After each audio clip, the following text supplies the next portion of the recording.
Olá, peoples! Essa é a segunda aula de cinética química e na aula de hoje nós vamos ver teoria do complexo ativado e energia de ativação. E se você gostar dessa aula, deixe seu like e não esqueça de se inscrever no canal.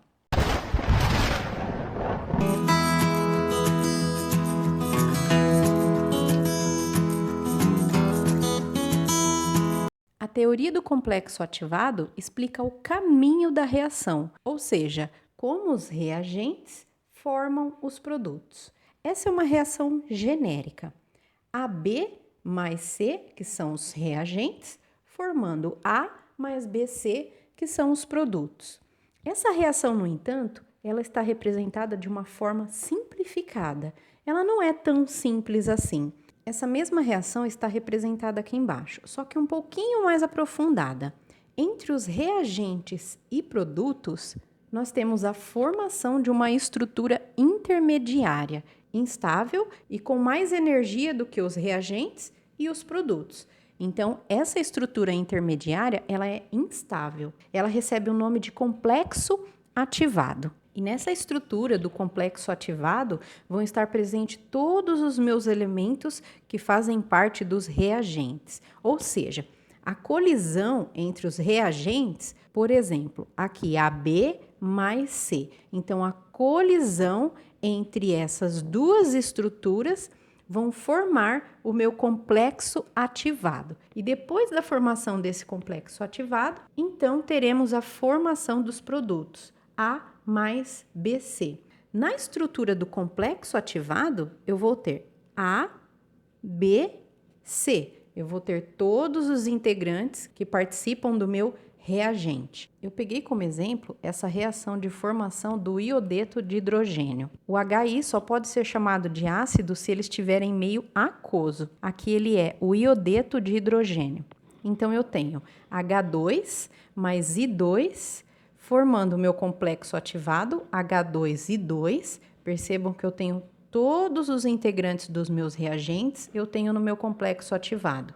E por último, formando o meu HI. E eu representei essa reação com essas figuras aqui na linha de baixo. Aqui eu tenho a ligação hidrogênio-hidrogênio, aqui eu tenho a ligação iodo-iodo. Quando essas duas estruturas colidem entre si, que forma o meu complexo ativado, esse complexo ativado, ele tem uma interação entre esses quatro elementos. E a partir daqui, ligações novas são formadas. E as ligações antigas, elas são rompidas para formar o meu produto, HI.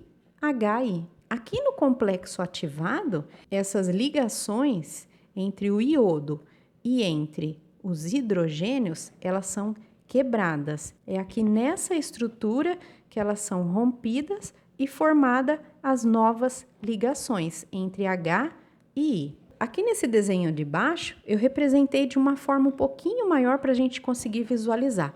O que antes era a ligação HH e I, elas são rompidas, essas ligações. As ligações entre os dois iodo e entre os dois hidrogênios são quebradas e agora novas ligações são formadas. E essa estrutura do complexo ativado tem uma energia maior do que os reagentes e maior do que os produtos. Então, para que ocorra a formação desse complexo ativado, é preciso fornecer uma energia para os reagentes. Lembrando que os reagentes já possuem uma quantidade de energia, então eu preciso fornecer ainda mais energia para poder ocorrer a formação do complexo ativado. Depois do complexo ativado formado, aí eu tenho a diminuição da energia na formação dos produtos. Nem toda colisão entre as partículas dos reagentes se resultam em reação. A colisão que resulta em reação é chamada de colisão efetiva.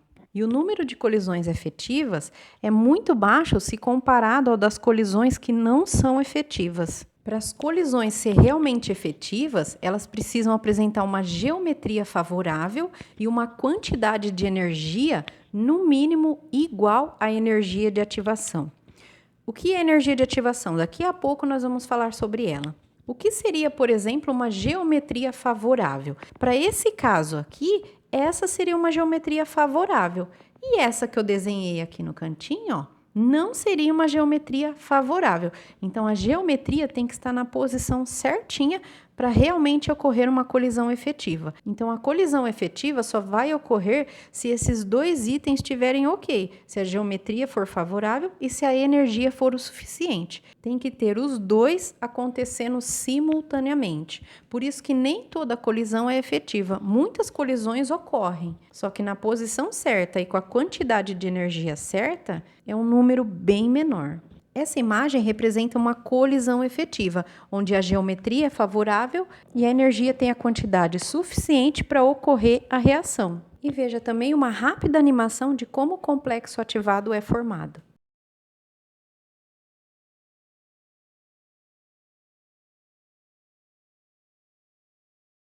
Agora nós vamos falar da energia de ativação. Aqui nós pegamos a mesma reação genérica do primeiro caso, AB mais C, complexo ativado ABC e produtos A mais BC.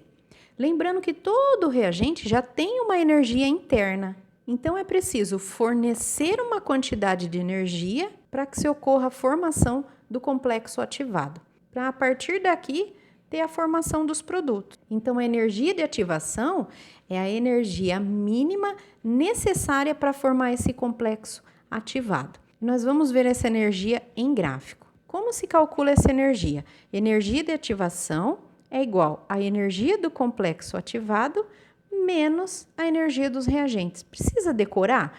Não, só de olhar no gráfico você já vai saber qual é a energia de ativação. E a energia de ativação, ela depende da natureza da minha reação. Ou seja, vai ter reações que ela vai ocorrer em duas etapas. A etapa lenta e a etapa rápida. E a energia de ativação vai depender dessa etapa mais lenta. E também a energia de ativação independe da temperatura e da concentração dos reagentes. Vamos ver isso no gráfico. Esses são os diagramas de energia de duas reações genéricas. Vocês já vão entender por que duas. E desses diagramas é onde dá para tirar maior quantidade de informação sobre uma reação. Esse diagrama fornece o caminho da reação em função da variação da energia durante todo o processo da minha reação química. Então, aqui nas abscissas eu tenho o caminho da reação e nas ordenadas eu tenho a variação da minha energia. H representa a entalpia, que é a mesma coisa que energia. Eu coloquei em quilojoules, mas são valores aleatórios. É importante eu perceber nesse gráfico que os meus reagentes sempre vão estar aqui no comecinho do caminho da minha reação. Então, eu tenho reagentes no comecinho, complexo ativado aqui no intermediário e depois no final eu tenho os produtos. Para os dois diagramas, aqui reagente, complexo ativado e, por último, o produto. Percebam que nos dois gráficos, o meu complexo ativado está no pico da energia, é onde tem o valor mais alto de energia. E que também todos os reagentes já possuem uma quantidade de energia inicial.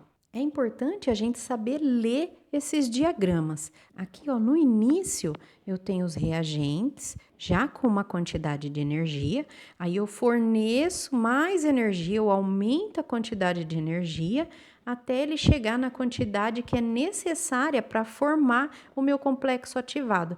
A partir daqui, se o choque entre as moléculas do reagente for geometricamente favorável, essa reação ocorre. Então, eu tenho a formação dos produtos. Então, essa quantidade de energia aqui que está em vermelho é o chamado energia de ativação, que é a energia do complexo ativado menos a energia dos reagentes. Ela não é 1000 quilojoules, porque o meu reagente já tinha 200 kJ de energia. Então, a energia de ativação, que é a energia necessária para formar o meu complexo ativado, é 1000, que é a energia de formação do meu complexo ativado, menos 200, que já era a energia inicial dos meus reagentes. Então, essa energia de ativação equivale a 800 kJ, que é 1000 menos 200. Para esse outro diagrama, a mesma coisa, só que a energia de ativação aqui, que é essa quantidade em vermelho, é menor do que a do primeiro diagrama. Então, aqui os meus reagentes têm 600 kJ inicial, aí eu forneço mais energia para poder chegar na quantidade necessária para formar o complexo ativado. Então, a energia de ativação, que é a energia necessária para formar o meu complexo ativado, essa energia de ativação, ela é 1000 menos 600. Então, a energia de ativação corresponde a 400 kJ. É muito importante saber que quanto menor a energia de ativação, mais rápida é essa reação. Então, a velocidade dessa reação é maior. E para essa daqui, que a energia de ativação é bem maior, então a minha reação vai ser mais lenta. A velocidade dessa reação vai ser menor do que essa. Agora, por que eu utilizei dois diagramas diferentes? Nesse primeiro diagrama, os meus reagentes têm 200 kJ de energia. Aí eu forneço uma energia de 800 kJ para formar o complexo ativado. E depois desse complexo ativado, tem uma perca de 400 kJ de energia para chegar no produto. Esse 400 eu tirei daqui, 1000 menos 600. Então, ele perdeu 400. Para esse segundo diagrama, os meus reagentes tinham 600, ganhou 400 e depois perdeu 800 para chegar no produto. Por que eu desenhei dois diagramas? Um são de reações endotérmicas e outros são de reações exotérmicas. Reações endotérmicas que precisam de uma quantidade de energia para acontecer. E reações exotérmicas são aquelas reações mais espontâneas, que elas liberam energia. E para saber qual desses dois gráficos representa uma reação endotérmica e qual é de uma reação exotérmica, a gente pode deixar um pouquinho de lado essa parte de cima do nosso gráfico e pensar mais nessa parte de baixo. Por exemplo, aqui eu tenho reagente com 200 kJ e produto com 600 kJ. Então, eu vou esquecer essa parte de cima e vou pensar só entre reagente e produto. Ou seja, final inicial. ΔH final menos ΔH inicial. Porque é variação da energia, né? É ΔH. Então, é variação da energia. ΔH é H dos produtos menos H do reagente. Para esse primeiro diagrama, os reagentes têm 200 kJ e os produtos têm 600. Então, eu vou fazer final menos inicial. 600 menos 200, 400. Então, para eu achar o ΔH dessa reação, é só fazer produto menos reagente. 600 menos 200, 400 kJ. Para esse segundo diagrama, a mesma coisa. Eu consigo calcular o ΔH e saber se é uma reação endotérmica ou exotérmica. Por exemplo, o ΔH para esse diagrama é H dos produtos menos H do reagente. Então, H do produto é 200 e H dos reagentes é 600. Então, 200 menos 600 vai ficar menos 400 kJ de energia. Percebam que esse menos significa que é uma reação exotérmica. Ou também dá para verificar direto no gráfico. Se o reagente tinha uma quantidade de energia que ao chegar nos produtos essa quantidade diminuiu, então quer dizer, dos reagentes para o produto teve uma perca de energia, diminuiu a quantidade de energia. Então é uma reação exotérmica que libera energia. Eu não fiz os cálculos, mas eu vou fazer para os dois diagramas. O primeiro, ΔH é igual a H dos produtos menos H dos reagentes. Então, ΔH é igual a H dos produtos é 600 menos H do reagente, que é 200. Então, o ΔH aqui é 400 kJ de energia. Então, como é positivo, é uma reação endotérmica. Está saindo de um nível de menor energia para ir num nível de maior energia, ou seja, está absorvendo energia. E para o segundo diagrama, a mesma coisa. ΔH é igual a H dos produtos menos H dos reagentes. ΔH é igual a H dos produtos é 200 e H dos reagentes 600.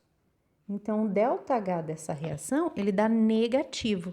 200 menos 600 dá menos 400 quilojoules. Então, esse negativo também indica que minha reação é uma reação exotérmica. Ou, se você preferir só olhar no diagrama, está saindo de um nível de maior energia para um nível de menor energia. Então, ele está liberando energia. Por isso que esse diagrama é um diagrama de uma reação exotérmica.